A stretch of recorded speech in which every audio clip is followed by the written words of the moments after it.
এবারের নির্বাচনে মডেল তারকা মেঘনা আলম নির্বাচনে অংশগ্রহণ করবে বলে গণমাধ্যমে তার ফেসবুক আইডি থেকে নিশ্চিত করেছেন বিষয়টি। তবে কার হয়ে নির্বাচন করছে এই বিষয়টি এখনও সবার ভিতরে কৌতূহল সৃষ্টি করে রেখেছে। এবারের নির্বাচনে ঢাকা ৮ আসন থেকে তিনি নুরুল হক নুরুর নেতৃত্বাধীন গণ অধিকার পরিষদের দল থেকে প্রার্থী হিসাবে নির্বাচন লড়বেন। এই বিষয়টি তার অফিসিয়াল ফেসবুক পেজে পোস্ট করে নিশ্চিত করেছেন এই প্রার্থী। উল্লেখিত সাবেক মিস বাংলাদেশ এবং আলোচিত একজন মডেল মেঘনা আলম।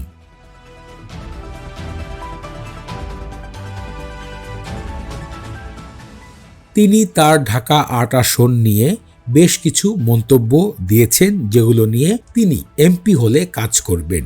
এর মধ্যে উল্লেখিত হচ্ছে ট্রাফিক ব্যবস্থা কঠোরভাবে নিরাপত্তায় নিবেন এবং পুরো এলাকাটায় যেন ট্রাফিক মুক্ত থাকে, এমনটাই আশা দিয়েছেন তার আশেপাশের মানুষকে।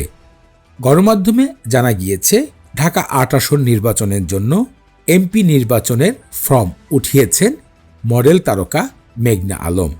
বিষয়টি সোশ্যাল মিডিয়াতে এখন সবথেকে আলোচনার মধ্যে উল্লেখিত।